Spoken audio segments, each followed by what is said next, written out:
Je vais te raconter quelque chose de très simple. Pendant des années, j'ai vécu prisonnier de souvenirs qui me pesaient comme des pierres. Je dormais mal. Je tournais dans mon lit en repassant les scènes encore et encore. Des paroles que j'avais dites, des choses qu'on m'avait dites, des décisions que je prendrais autrement aujourd'hui. Et je sais que tu connais, toi aussi, cette sensation. Imagine que ce passé qui fait si mal ne disparaisse pas, mais qu'il cesse de diriger ta vie. Imagine pouvoir le regarder avec d'autres yeux, avec calme, sans peur, et sentir à l'intérieur un peu plus d'espace, un peu plus de paix. C'est cela que je veux partager avec toi aujourd'hui, chers esprits en quête. Comment laisser le passé derrière soi en s'appuyant sur des enseignements simples du bouddhisme pour apaiser l'esprit et revenir peu à peu à la maison, à cet instant.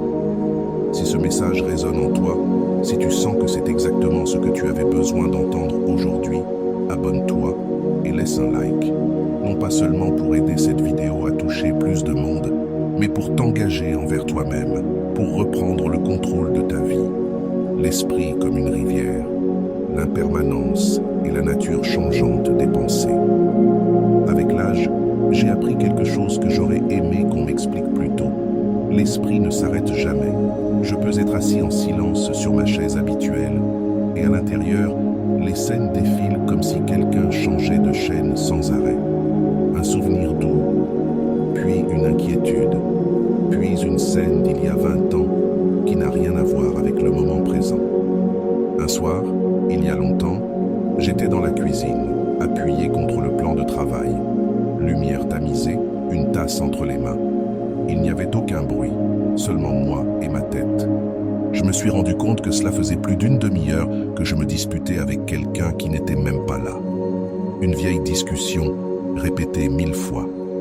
À ce moment-là, je me suis demandé pourquoi tout cela semblait si réel, si lourd, comme une réalité impossible à déplacer, alors que tout se passait à l'intérieur. Avec le temps, j'ai compris que l'esprit ressemble davantage à une rivière qu'à une pierre. Une pensée monte, une autre descend. Une émotion apparaît, une autre disparaît. Rien ne reste. Le problème, c'est que nous essayons de figer ce qui se passe en nous. Nous nous accrochons à un souvenir douloureux, comme s'il définissait toute notre histoire. Et cela fait mal. Le bouddhisme insiste beaucoup sur cette idée de changement constant. Pas besoin de grands mots pour le voir. Il suffit de se rappeler qui tu étais il y a 10 ans. Tu ne penses plus pareil, tu ne ressens plus pareil, tu ne réagis plus pareil. Pourtant, lorsqu'un souvenir du passé surgit, nous le traitons comme une vérité éternelle, comme s'il était encore actuel. C'est là que les choses se compliquent. Imagine-toi assis au bord d'une rivière. L'eau passe sans demander la permission. Tu ne peux pas la retenir. Tu peux y plonger la main, sentir la fraîcheur, mais l'eau continue son chemin. Tes pensées sont cette eau. Ce que tu es vraiment ressemble davantage à celui qui observe depuis la rive. Quand tu regardes les choses ainsi, quelque chose change à l'intérieur. Tu cesses de te battre sans cesse avec ce qui traverse ton esprit. Pense à cette scène qui te revient parfois brutalement, une rupture, une phrase injuste, une erreur que tu as du mal à te pardonner. Quand elle arrive, l'esprit s'y accroche et commence à tourner en boucle, comme si tu avais l'obligation de la revivre encore et encore. Pourtant, si à ce moment-là tu te dis « Ceci est une pensée, elle est là maintenant et elle s'en ira », tu crées un petit espace entre toi et la scène. Dans cet espace, il y a de l'air, il y a de la respiration. Cela m'a beaucoup aidé à comprendre que je ne suis pas la somme de mes erreurs. Et toi non plus. Tu n'es pas seulement ce que tu as mal fait, ni ce que d'autres te reprochent, ni cette version de toi qui n'existe plus. Tu es quelqu'un qui continue de changer, même maintenant, pendant que tu écoutes ces mots. La personne que tu étais a fait ce qu'elle a pu avec ce qu'elle savait à ce moment-là. Elle n'avait pas l'expérience que tu as aujourd'hui. Quand j'ai commencé à regarder mes souvenirs avec cette idée de changement permanent, j'ai senti le jugement s'adoucir. Au lieu de me punir, j'ai commencé à observer. Pas toujours, bien sûr. Il y a des jours où l'esprit s'agrippe de nouveau au passé avec force, mais il n'a plus la même autorité. La clé est de cultiver ce regard de témoin. Il ne s'agit pas de tout analyser, mais de remarquer que les pensées apparaissent et disparaissent, comme les nuages traversent le ciel. Si aujourd'hui tu es submergé par une émotion, cela ne signifie pas qu'elle va rester pour toujours. Même si cela en a l'air, même si cela fait peur, elle bougera, elle changera de forme, elle s'ouvrira. Et presque sans t'en rendre compte, tu commences à te relier à ton passé autrement. Non plus comme une vérité rigide, mais comme quelque chose qui prend une autre couleur à l'intérieur de toi. La rivière continue, l'esprit continue, mais toi, tu apprends à t'asseoir un peu plus souvent sur la rive. Le pouvoir du détachement. Lâcher ce qui ne sert plus. Quand j'étais plus jeune, je pensais qu'aimer, c'était s'accrocher fort. S'accrocher aux personnes, aux moments, aux idées. Ne rien laisser changer. Que le travail dure, que la relation dure, que l'image que les autres avaient de moi ne bouge pas d'un millimètre. Aujourd'hui, je vois les choses autrement. Je sais maintenant que s'accrocher ainsi apporte beaucoup de souffrance. Un après-midi, en pliant du linge dans la chambre, j'ai réalisé que je conservais des vêtements que je ne portais plus depuis des années. Des chemises que je n'aimais pas, des pantalons qui ne m'allaient plus, mais qui étaient toujours là, à prendre de la place. Je me suis assis sur le lit et je me suis demandé combien de choses je gardais par habitude, par peur, par inertie. Avec le passé, c'est pareil. Nous nous attachons aux souvenirs comme s'ils faisaient partie de notre peau. Nous nous attachons même à la douleur parce que nous nous sommes racontés si longtemps que nous sommes cette histoire, que sans elle, nous ne saurions plus qui nous sommes. Peut-être que cela t'est arrivé. Tu te définis par une rupture, par un échec professionnel, par une période sombre, comme si tu disais « je suis ce qui m'est arrivé ». Mais non, tu es bien plus que cela. L'attachement est un piège. Il nous fait croire que si nous lâchons, nous perdons quelque chose d'essentiel, comme si laisser partir un souvenir douloureux revenait à trahir la personne que nous avons été ou à minimiser ce qui s'est passé. Mais lâcher ne supprime rien. Cela n'enlève pas l'importance. Cela libère simplement de l'espace à l'intérieur pour respirer. Imagine un sac à dos. Chaque souvenir auquel tu t'accroches rigidement est une pierre. Certaines sont légères, d'autres énormes. Tu marches avec cette charge depuis si longtemps que cela te semble normal d'avancer courbé intérieurement. Le détachement, ce n'est pas jeter le sac dans la rivière et faire comme s'il n'avait jamais existé. C'est l'ouvrir, regarder ce qu'il contient calmement et décider de ce que tu n'as plus besoin de porter. Dans mon cas, il y avait une conversation vieille de plusieurs années qui me suivait partout.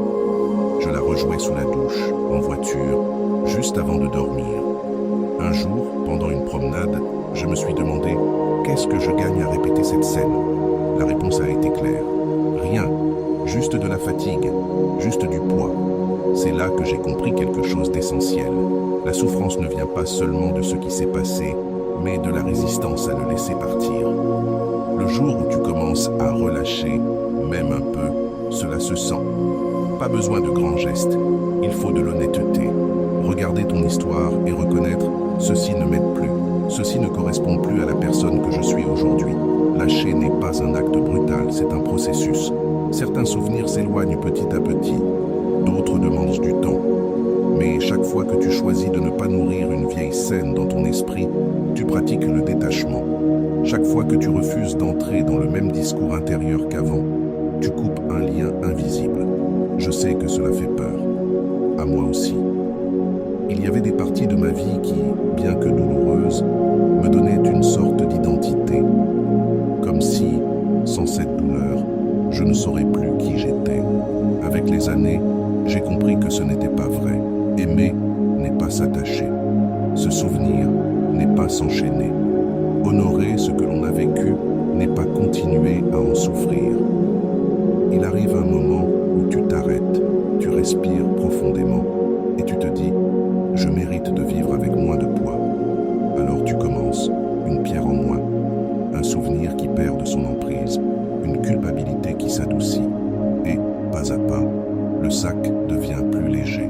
La maison semble tout amplifier. Tu t'allonges, tu éteins la lumière et soudain, des visages, des mots, Des décisions défilent, des personnes que tu n'as pas pardonnées, des personnes que tu as blessées, et surtout, toi-même, pendant une période. J'avais plus de mal à me pardonner à moi qu'à qui que ce soit. Il y avait des phrases que je me répétais intérieurement. Comment as-tu pu faire ça? Comment n'as-tu pas vu cela? Pourquoi n'as-tu pas agi autrement? Je me punissais avec des scènes anciennes, comme si les rejouer pouvait les corriger. Mais le passé ne change pas, peu importe à quel point tu le frappes. C'est toi qui t'uses. Avec les années, le pardon a cessé d'être pour moi un mot grand et lointain. C'est devenu quelque chose de beaucoup plus simple.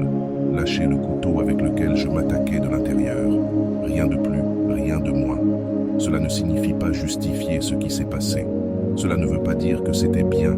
Cela signifie comprendre que continuer à me planter la même lame encore et encore ne sert à personne. Avec les autres, c'est souvent pareil. Peut-être as-tu quelqu'un en tête, quelqu'un qui t'a fait du mal, quelqu'un qui a franchi une limite. Cette personne continue peut-être sa vie tranquillement, pendant que toi, tu portes cette histoire jour après jour. Cette rancœur prend de la place. Elle se ressent dans le corps, dans les gestes, dans la façon de regarder le monde. C'est un poids silencieux. Je ne te parle pas de réconciliation ni de refaire confiance. C'est autre chose. Je te parle de quelque chose d'intérieur, de t'accorder à toi-même la possibilité de ne plus vivre attaché à cette blessure, de cesser de répéter la douleur dans ta tête. Pardonner à l'intérieur, c'est fermer une porte pour que le froid n'entre plus. La compassion commence à agir lorsque tu regardes ta propre douleur et celle des autres avec un peu plus de recul. Aucun de nous n'arrive dans la vie avec un mode d'emploi parfait. Chacun porte ses peurs, ses vides, ses blessures anciennes. Parfois, quand quelqu'un fait du mal, il agit depuis sa propre confusion. Cela n'efface pas ce qui s'est passé, mais cela donne un contexte. Je me souviens d'une conversation tendue avec un membre de ma famille, une de celles qui reste plantée pendant des années. Un jour, après l'avoir revécu pour la énième fois, je me suis arrêté et j'ai pensé que cette personne aussi portait quelque chose de lourd en elle. Elle aussi avait son propre fardeau. À cet instant, un peu de compassion est apparue. La douleur n'a pas disparu, mais elle est devenue plus supportable. La compassion envers toi-même est tout aussi essentielle. Tu n'es pas né en sachant tout faire correctement. Tu as appris à travers des réussites et des chocs. Parfois, tu as manqué de force, d'autres fois, de clarté. Te regarder constamment avec dureté ne te rend pas meilleur. Cela te rétrécit, cela t'éteint. Le pardon ne tombe généralement pas d'un seul coup. Il avance comme une petite fissure dans un mur très ancien. Un jour, tu te rendras compte que penser à cette personne ne te remue plus autant. Un autre jour, tu remarques que la culpabilité ne t'écrase plus de la même façon. Dans ces moments-là, tu découvres qu'une partie de toi a décidé, sans faire de bruit, de lâcher le couteau. Tu peux commencer par quelque chose de très simple. Lorsque tu te souviens d'une scène douloureuse, au lieu d'entrer dans le discours habituel, tu peux te dire intérieurement « Je souhaite la paix à cette partie de mon histoire. Il n'en faut pas plus. Il n'est pas nécessaire de forcer quoi que ce soit. Juste laisser la porte entrouverte pour que, le moment venu, le pardon puisse entrer. Avec le temps, le cœur devient plus doux, pas mou, pas naïf, mais plus libre, moins accroché à ce qui s'est passé, plus disponible à ce qui se passe maintenant. Et à ton âge, comme au mien, c'est un cadeau immense. Je veux te raconter une scène simple. Un matin, j'étais assis dans le salon, sans télévision, sans radio, simplement avec une tasse de café à la main. Au lieu de me jeter sur le téléphone, je suis resté immobile. Je respirais, je sentais le poids de mon corps sur la chaise. Il ne s'est rien passé de spectaculaire. Personne n'est entré avec une révélation. Mais dans ce geste si simple, j'ai ressenti quelque chose d'important. Pour la première fois, j'étais vraiment avec moi. Pour moi, la méditation, c'est cela. Être avec toi, sans fuir, sans remplir chaque espace de bruit. Il n'y a pas besoin de posture compliquée ni d'ambiance parfaite. Il suffit de s'asseoir, de fermer les yeux et d'observer la respiration qui entre et qui sort, de sentir ce qui se passe à l'intérieur sans intervenir constamment. L'esprit, tu le sais, ne se tait pas. Des listes de choses à faire surgissent, des souvenirs anciens, des scènes futures. Au lieu de lutter contre tout cela, tu peux observer avec curiosité. Maintenant, cette inquiétude apparaît. Maintenant, cette image d'il y a des années. Tu la vois, tu la reconnais. Puis, tu reviens à la respiration, encore et encore. Au début, tu peux avoir l'impression que cela ne sert à rien. Tu t'assois, tu respires, et les pensées sont toujours là. Mais peu à peu, quelque chose change dans la relation. Tu ne crois plus tout ce que ton esprit te raconte. Cela ne t'attrape plus avec la même intensité. C'est cela, guérir. Une autre pratique qui m'a beaucoup aidé consiste à parcourir le corps avec attention.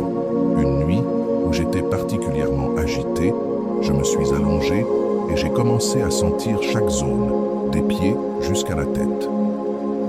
Dans les épaules, j'ai trouvé une tension qui était là depuis des années, comme si un poids invisible reposait sur moi.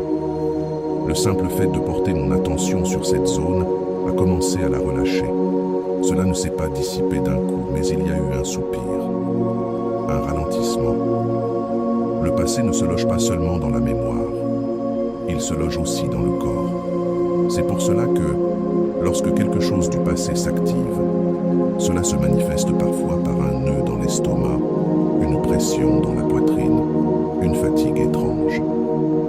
Observer ces sensations avec bienveillance, sans précipitation, aide le corps à relâcher des histoires que l'esprit ne sait pas comment lâcher. La pleine conscience ne reste pas sur un coussin ou sur une chaise. Elle se glisse dans la vie quotidienne. Tu peux pratiquer en faisant la vaisselle, en marchant dans la rue, sous la douche. Au lieu de te perdre dans des pensées qui tournent en boucle, tu reviens à ce que tu fais. Tu sens l'eau, le sol sous tes pieds, l'odeur de la pièce. Quand un souvenir douloureux apparaît, tu peux utiliser la respiration comme une encre. Tu le vois arriver, tu sens qu'il s'active à l'intérieur, puis tu reviens, encore et encore, à l'air qui entre et qui sort. Il ne s'agit pas de chasser le souvenir, mais de ne pas disparaître à l'intérieur de lui, de rester présent pendant qu'il traverse ton monde intérieur. Avec le temps, la méditation crée quelque chose de très précieux, un refuge en toi, un lieu vers lequel tu peux revenir lorsque l'esprit s'emballe, lorsque le passé crie, lorsque les émotions se désordonnent. Ce n'est pas un lieu parfait ni magique, c'est ta propre présence, ta capacité à rester avec toi-même, même dans les jours difficiles. Ce refuge n'empêche pas la douleur, mais il t'évite de t'y perdre. Et quand on a vécu beaucoup de choses, quand on porte des décennies de scènes accumulées, avoir en soi un endroit où l'on peut s'asseoir, respirer et se rappeler que l'on est toujours là est une véritable bénédiction. Arrivé à ce stade, tu te demandes peut-être, et maintenant, comment je fais pour amener tout cela dans mon quotidien, avec ses urgences, ses problèmes, ses routines? Cette question, je me la suis posée de nombreuses fois. J'ai compris que je n'avais pas besoin de changer de vie pour vivre autrement. Ce dont j'avais besoin, c'était d'être plus présent dans la vie que j'avais déjà.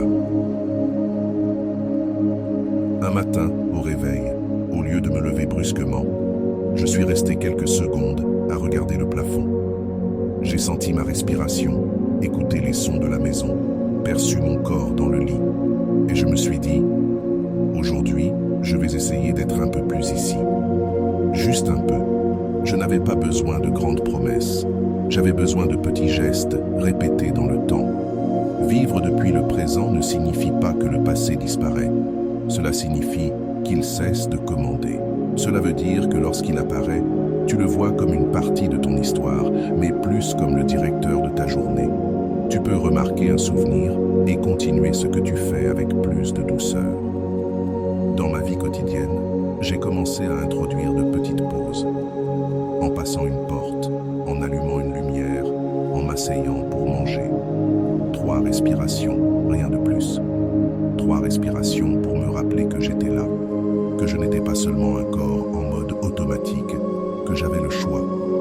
Cela peut sembler insignifiant, mais cela change complètement le ton de la journée. Dans les conversations aussi, j'ai remarqué quelque chose. Avant, j'écoutais beaucoup depuis le passé, À un mot précis, mon esprit se projetait aussitôt vers d'anciennes disputes, de vieilles blessures. Sans m'en rendre compte, je répondais à ce que j'avais vécu, pas à ce qui se passait réellement. En le réalisant, j'ai décidé de faire un petit effort, écouter plus lentement, avec moins de précipitation à interpréter, avec moins de besoin de tout ramener à de vieilles histoires. Vivre depuis le présent, c'est aussi apprendre à savourer la simplicité, le café du matin, un rayon de soleil sur la table, une courte promenade en fin de journée. Quand on traîne beaucoup de passé, la capacité à profiter s'émousse parfois. Rien ne semble suffisant. Mais quand tu t'arrêtes et que tu regardes vraiment ce qui est là, quelque chose s'ouvre. Cela ne répare pas toute une vie, mais cela soulage. S'arrêter devient une forme de respect envers soi. Nous ne sommes pas des machines. Le corps vieillit, les émotions se fatiguent, l'esprit se surcharge. Permettre des silences, des moments sans écran, des instants sans bruit. C'est une façon de te dire « je compte ». Ma paix compte. Avec les années, j'ai découvert que vivre depuis le présent est avant tout une décision que l'on renouvelle plusieurs fois par jour. Il y a des jours où cela vient naturellement, et d'autres où l'esprit est fortement attiré par le passé. Ces jours-là, il n'y a aucune bataille à gagner. Il suffit de se rappeler une chose. En cet instant même, tu peux respirer, sentir tes pieds sur le sol, revenir ici. Le passé a déjà fait son travail. Il t'a conduit jusqu'à ce point. Il t'a donné des leçons, des cicatrices, des moments de lumière et d'ombre. Le remercier ne signifie pas l'idéaliser. Cela signifie reconnaître que, malgré tout, tu es toujours là. Avec de l'élan, avec de la fatigue, avec des doutes, mais là. Et à partir d'ici, il est possible de construire quelque chose de différent. Au fond, c'est l'essence de ce que je voulais partager avec toi. Le présent n'est pas seulement un temps, c'est un foyer, un lieu intérieur auquel tu peux toujours revenir, même si le passé crie et que le futur inquiète. Chaque fois que tu reviens à cet instant, tu guéris un peu, tu adoucis le poids de ce qui a été vécu et tu ouvres de l'espace pour ce qui vient. Parfois, je pense qu'à ce stade de la vie, on a déjà vu assez de levées de soleil pour savoir que rien ne reste intact. Ni la douleur, ni la joie, ni les personnes que nous avons été. Et pourtant, pendant de nombreuses années, j'ai continué à regarder en arrière avec une rigidité qui m'épuisait intérieurement. Je me surprenais à repasser de vieilles scènes en préparant le dîner ou en me réveillant au milieu de la nuit sans savoir pourquoi. J'ai compris alors quelque chose. Ce n'était pas le passé qui faisait mal, c'était la manière dont je continuais à le retenir. Un après-midi, assis sur le bord du lit, je me suis dit « Tu as le droit de te raconter ton histoire sans te faire autant de mal. » C'était une pensée simple, presque timide, mais elle a ouvert un espace nouveau. J'ai commencé à regarder mes souvenirs comme on observe une vieille photo, avec distance, avec tendresse, sans besoin de justifier ni de punir. Ce qui est arrivé, et je ne suis plus la même personne que celle qui l'a vécu. Toi non plus. Il est étonnant de voir comme tout change quand on cesse de pousser, quand on permet à ce qui a été vécu d'occuper sa place sans exiger qu'il soit différent. C'est alors qu'apparaît une paix discrète, une forme de repos intérieur silencieux, mais bien réel. Et tu sais quoi? Tu le mérites. Nous le méritons tous. S'il y a une chose que j'ai apprise, c'est qu'il n'est pas nécessaire d'effacer quoi que ce soit pour ressentir du soulagement. Il suffit de te regarder avec un peu plus de douceur, de reconnaître que tu as fait de ton mieux à ce moment-là, de cesser d'être ton propre juge et de devenir ton propre compagnon. Ce geste simple, répété jour après jour, transforme une vie. Merci d'avoir marché avec moi sur ce chemin si délicat. J'espère que certaines de ces paroles sont devenues un petit repos pour ton esprit ou une lueur de clarté pour ton cœur. Si tu en ressens l'élan, j'aimerais que tu partages en commentaire quelque chose de très simple. Quel souvenir, quelle partie de ton histoire es-tu prêt à regarder aujourd'hui avec un peu plus de tendresse? Il n'est pas nécessaire d'en dire beaucoup. Le nommer suffit parfois pour commencer à lâcher prise. Je t'envoie une étreinte paisible, sans hâte. Puisses-tu trouver en toi cet espace où tu peux respirer et ressentir, ne serait-ce qu'un instant, que tout est en train de retrouver sa juste place. Si vous voulez une autre vidéo sur ce sujet, écrivez en commentaire, j'en veux encore plus. J'espère vous revoir dans une autre vidéo. Merci pour ton temps, prends soin de toi et à bientôt.